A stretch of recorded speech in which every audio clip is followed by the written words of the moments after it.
I'm not Norwegian. I am Nordic. I am a Finn and probably part Swedish. But to my knowledge, I don't have an ounce of Norwegian blood in me. But I had the good sense to marry a Norwegian woman who taught me all the right ways. And then when I had a chance to visit recently Scandinavia and the Nordic countries, I was able to see that they basically eat the same stuff, which is smoked fish, more specifically smoked salmon. Maybe they'll throw some herring in there once in a while, but mainly it's dried out smoked salmon, and it's delicious. It's called Gravlax, and it's to be differentiated from smoked lox, or the kind of lox you put on a bagel in New York City. This is strictly Nordic Norwegian fare at its best, and it's simple to make.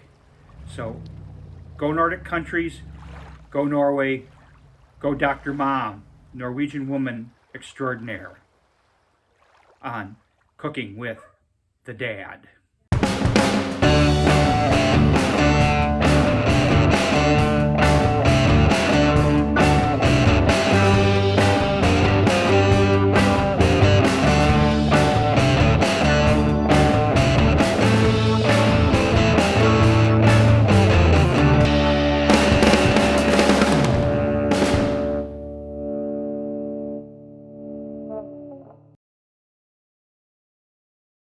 Okay, let's talk first about the type of salmon that you're going to want to use for lox.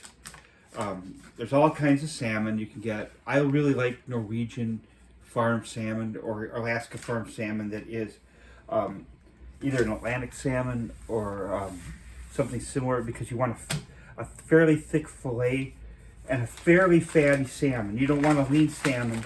So something like Chinook is really, I mean, you can use it. It can get a little mushy. I gotta tell you, so something like this fillet here, and notice I've got two fillets, and I had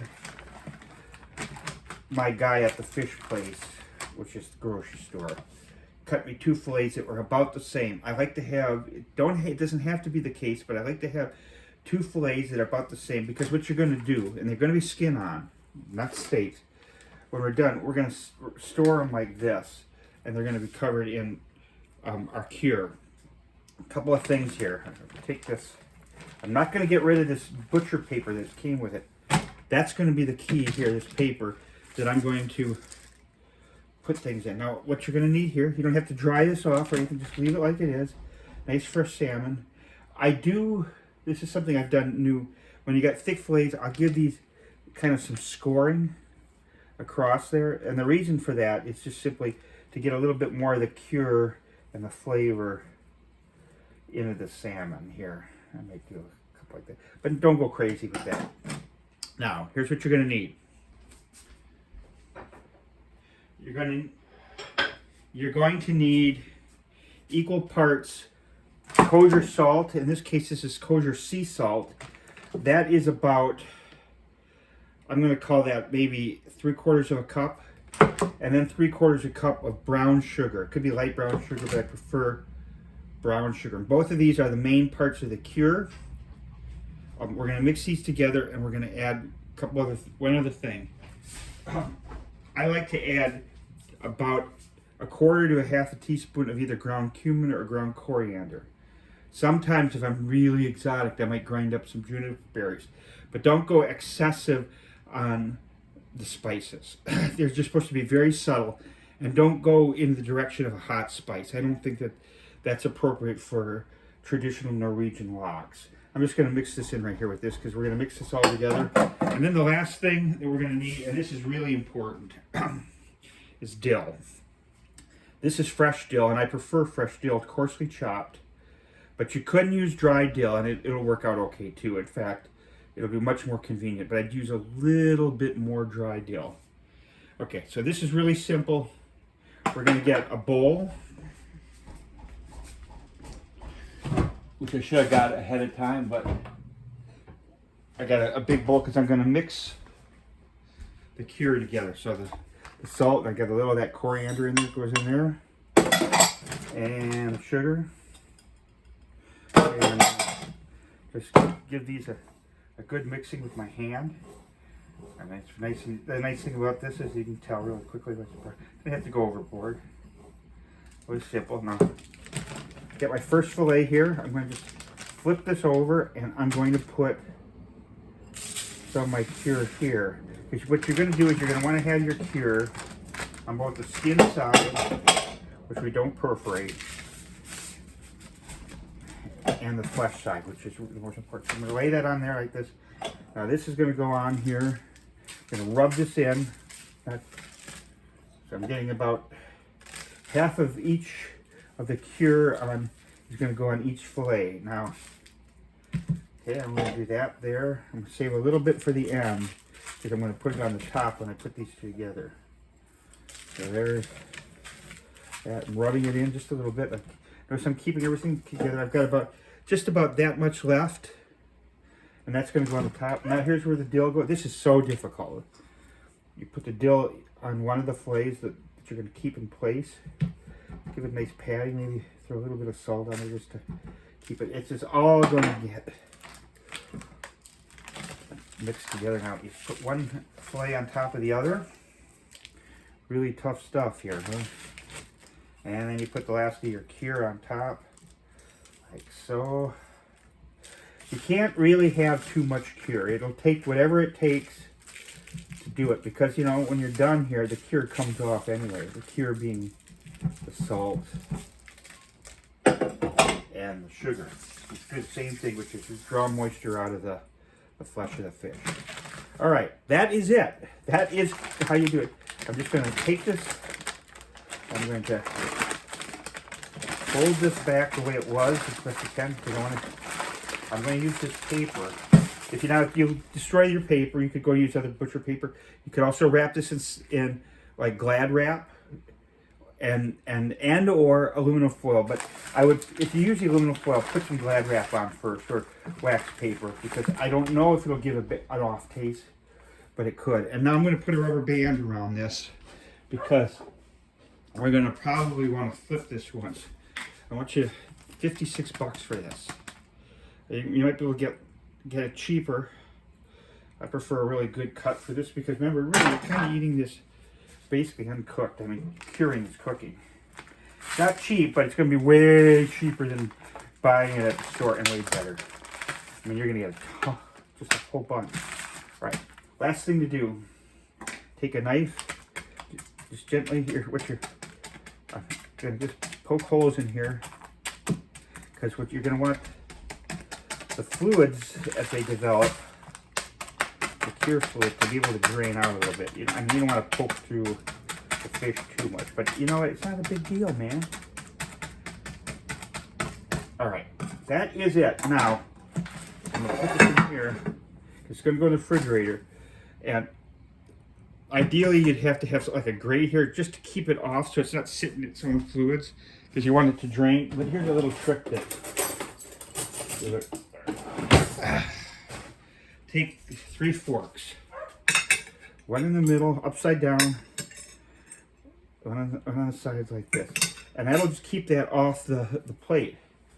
Now, it goes on there like this, and this is ready to go in the fridge. The one thing I want to do is I want to take a heavy can and set it on top, because I want just a little bit of weight on there. So I'm going to set a can on that, and then that's going to go in the fridge. So you need a shelf that, and it's going to go in for a minimum of about 48 hours, and maybe 72 hours might be better, and then you can take it out, and then we'll deal with it. In the winter time, I put this on the porch, and you know that's what Gravlax comes from. The story is you cure the fish in its grave, you bury it. Keep it away from the dogs. We keep it away from the dogs by putting it in the porch or the refrigerator. But it's got to be cold. You can't be in the summer and put this on. So this is going to go in the fridge.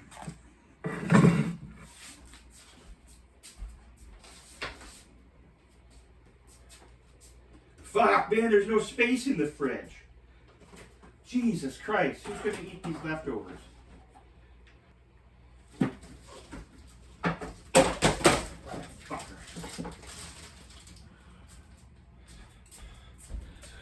Fucking sucks!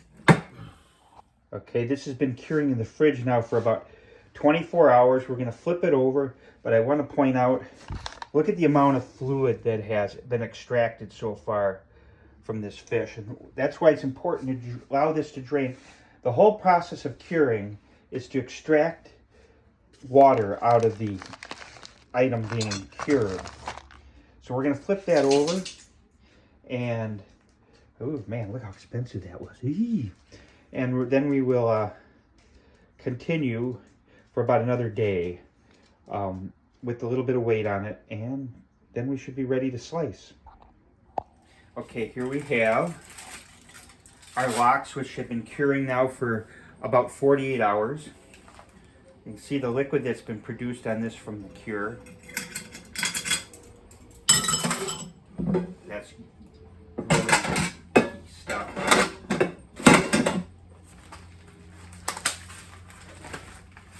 And here is the cured salmon.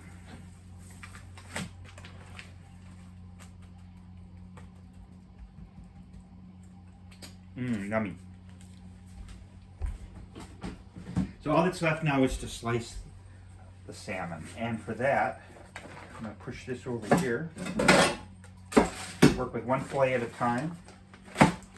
And you need a sharp knife. So if you haven't sharpened your knives, see the sharpening knife video. There's two kinds of knives that I would suggest you can use. A really sharp knife like this. This is, I mean, you could use a fillet knife too, but this is really sharp, recently sharpened kitchen knife. And here's another knife that I like to use if I can find it.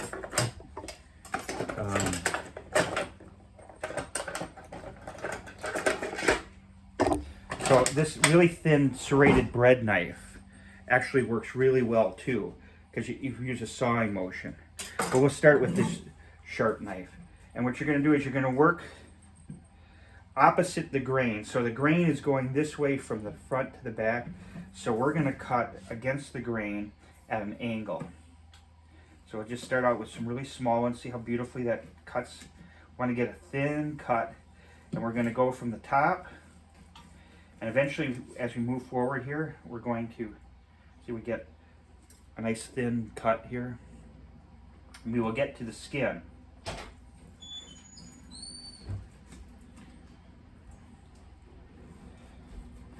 And when we get to the skin, we just start lifting it off the skin.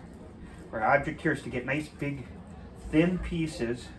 Look how beautifully that slices with a sharp knife. Now you could use this knife too, with a serrated knife. Same kind of principle. It works pretty well, but you're doing a sawing motion, so you have a little bit less control. You get smaller pieces. So as we get to the skin, see how the skin is being left on? And as some people will say, the part right by the skin can be the best part because there's fat there. And that's what you want. You want some fat in this. You do not want to use a Chinook or even a steelhead. They just don't have enough fat. They look like they'd be really tasty. They're all orangey and stuff like that from the iron. But a farm-raised, really nice Norwegian Atlantic salmon, ooh, you can't beat that. Because it's got to have some fat in it to be really good. Look how quickly this comes off. See, this part here, it's near the skin. That's really good too. And you can go up and you can clean up a few parts, but really what you're going to be left with, and you can see how quickly this goes, is you're going to be left with some skin. Cutting right along there. And as you get along, you're going to be coming more parallel with the skin. The pieces will get bigger. Do a little bit of trimming off. You don't want to leave anything there. And then when you get really close to the end, it gets a little bit hard to get. So I flip it over and I go with the grain for the last few pieces. Just trimming those babies off, man. Look at that deliciousness.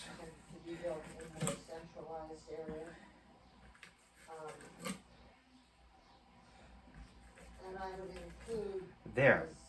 And that's basically all there is. There's a little bit of cleanup here. Maybe I get one more little small piece here, but you don't. Came off beautifully. Fold that baby up. That there's garbage. Don't give it to your dog who's looking at me really, because it's full of salt and it wouldn't be really any good. Now notice also the last thing is I didn't try to sweep or take off any of the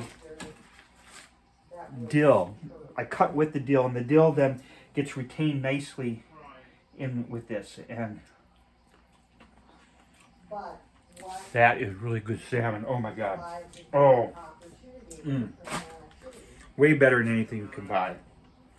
So in terms of the purchase of this is probably about $20 worth of salmon.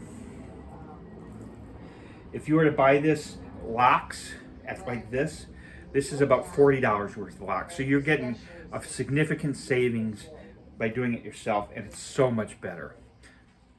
Okay, so this is how I like to serve my lox. I mean, you can do it in a million ways. You can put them on a bagel with cream cheese, but that's so East Coast. Us Scandinavians, we start with rye crisp or rye bread, snow frisk, which is a goat cheese spread. This has some dill in it. You could also use cream cheese, of course, but this is way more good. And I spread it on there. Okay. Again, you can do it any way you want. It's your, oh shit. Fucking A. All right. Now, what I'll put in here is the lox. So I get a piece of lox and I'll spread it out on there. Look at that beautiful lox. Look at how that is. Oh man. Okay, and I'm going to put in a little bit of hard-boiled egg, a little bit of onion. It's too much onion. Cut your onion thin. Red onion is preferred. A little bit of honey mustard. Now, make your own honey mustard with a little bit of Dijon and a little bit of mustard. Put that on there. It adds some sweetness to it. And a little bit of zip. Remember, no salt is needed here because definitely you're getting some salt in the cure. And then finally, sounds really exotic, whitefish caviar, very cheap. A jar like this is probably $7-8. They dye the dark so it looks like sturgeon caviar. I like it. It's salty. I prefer it to salmon caviar. So you can have that. And of course you could put regular spendy caviar. I like that too. There it is.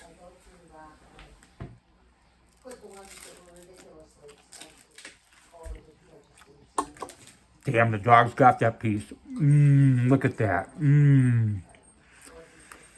That's salmon. Okay, to store this delicious bounty of salmon, you probably got a week, so you're going to be eating salmon for a week and a half. I just put it in a leftover container. I usually put it in two. One that I've got saved. And can you freeze this? Yes, you can freeze it. Will it be as good when it comes out? Probably not. Probably the texture will be a little bit different. But if it means freezing it and using it or having it spoil, because it won't last forever in the fridge, freeze it. So that's my container. I'm going to freeze that. That one there I'm going to put in the fridge. And I'm going to have such good lunches and breakfast. What do you think, Norwegian Elkhound? Drop some more on the floor for me, please, Big Dad. Hey, Dad. I like salmon. Germans like salmon, too.